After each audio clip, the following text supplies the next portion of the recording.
बिस्मिल्लाहिर्रहमानिर्रहीम अस्सलाम वालेकुम। मैं हूँ सबा और आप देख रहे हैं मोमेंट्स विद सबा। आप चॉपर में एक बॉइल्ड आलू और जी थोड़ा-सा चिकन डालें और कमाल देखें जी इस रेसिपी का। आज हम बस यही करने लगे हैं। आपने कुछ नहीं करना, जो करना है इस चॉपर ने करना है, कोई मेहनत नहीं है इस रेसिपी में और ये इतने मज़े की यम्मी बनती है कि जी आप एक दफ़ा बना के खाएँगे तो आपकी ज़ुबान की बल्ले-बल्ले ना हुई तो कहिएगा। तो जी हम बिना टाइम ज़ाया किए अपनी रेसिपी की तरफ चलेंगे। आप जी अगर मेरी रेसिपी पसंद आए तो लाइक ज़रूर करके जाइएगा। तो सबसे पहले जी हम यहाँ पे वेजिज़ ले लेंगे जिसमें हमने शिमला मिर्च, गाजर, बंद गोभी और जी हरी मिर्च ले ली थी। आप अपने हिसाब से क्वांटिटी कम ज़्यादा कर सकते हैं। मैंने यहाँ पे हाफ़ केजी ये जो बोनलेस चिकन है उसके हिसाब से मैं ये सब चीज़ें लूँगी। और थोड़ा-सा हम हरा धनिया डाल देंगे इसमें और धनिया हमने उसकी जो डंडियाँ हैं उसके साथ ही ऐड करना है, उसका फ्लेवर बड़ा अच्छा आता है और इसको चॉप कर लेंगे। तो देखें कितना बेहतरीन यहाँ पे फ़ाइन चॉप हो गया है। इसी में अब हम डाल देंगे एक बॉयल आलू और जो हमारे पास चिकन था बोनलेस वो हम ऐड कर देंगे। जो आलू है वो मैंने हाफ़ केजी अगर चिकन था तो आलू मैंने थोड़ा-सा बड़ा साइज़ का लिया था। आपके पास कम या ज़्यादा चिकन हो तो आप उस हिसाब से कर लीजिएगा और यहाँ पे जी इसको हमने चॉप कर लेना है और देखें बेहतरीन सा यहाँ पे चिकन और वेजीज़ अच्छे से मिक्स हो गई थी। अब हम यहाँ पे ऐड करेंगे 1 अंडा और जी 1 टीस्पून नमक, 1 टीस्पून हमने इसमें चिली फ्लेक्स ऐड किया है, थोड़ा-सा हमने धनिया पाउडर ऐड किया है और तकरीबन 2 टेबलस्पून हमने चपली कबाब जो था मसाला वो ऐड कर दिया था और 2 टेबलस्पून ही हम यहाँ पे कॉर्नफ्लोर को ऐड कर देंगे।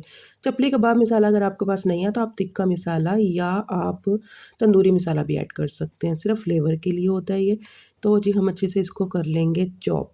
अब आप देखिए आपने कुछ नहीं किया, जो किया चॉपर ने किया और बड़े ही बेहतरीन तरीके से हमारा ये अमेज़ा यहाँ पे तैयार हो गया है। अब आप इसको करेंगे साइड पे। हमने जो है इसको साइड पे करके 1 कप या गिलास ले लेना है और एक पाइपिंग बैग ले लेना है। अगर आपके पास पाइपिंग बैग ना हो तो आप ज़िप-लॉक बैग या दूसरा भी कोई नॉर्मल बैग ले सकते हैं और इस अमेज़े को हम इसमें ऐड कर देंगे और इसको अच्छे से फ़िल कर लेंगे।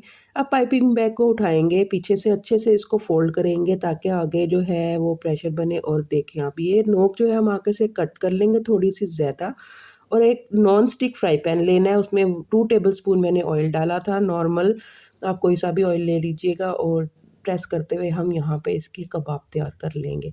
आप बस हल्का-हल्का प्रेस करते जाइएगा और कबाब को बनाते जाइएगा। आप कबाब कोशिश करिएगा कि ज़्यादा बड़े ना बनाएँ, इनको हैंडल करना थोड़ा मुश्किल होता है क्योंकि ये बहुत ज़्यादा सॉफ्ट होते हैं। अच्छा ईच साइड हमने तकरीबन 4 टू 5 मिनट इसकी जो है ना कुक करनी है। आपने ना इसको बिल्कुल भी 4 टू 5 मिनट से पहले छेड़ना नहीं है।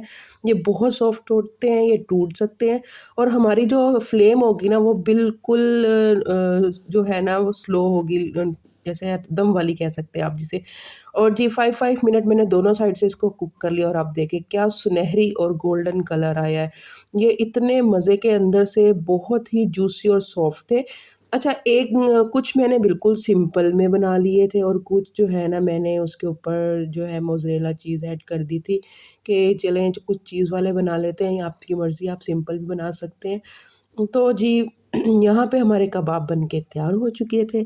उम्मीद है आपको ये रेसिपी झटपट सी बड़ी पसंद आई होगी। अगर आप जो है ना समोसे, पकोड़े और ये चाट वग़ैरह खा के तंग आ गए हैं तो जी ये रेसिपी झटपट क्योंकि रमज़ान है हमारे पास इतना टाइम नहीं होता बस जी चॉपर में आपने सब कुछ डालना है, चॉप करना है और ये कबाब तैयार कर लेने हैं। ये इतने कोई मज़े के तैयार होते हैं, आप इसको रोटी के साथ भी खा सकते हैं, आप इसको नॉर्मल चटनी के साथ भी खा सकते हैं। आप चाहें तो इसे बर्गर में भी जो बन होते हैं उसमें भी डाल के आप बच्चों को लंच बॉक्स में भी दे सकते हैं और वैसे खुद भी बर्गर इसके घर में तैयार कर सकते हैं। ये बड़े ही फ्लफ़ी और मज़े के जूसी बने थे। आप देख रहे हैं कि अंदर से कितने जूसी हैं।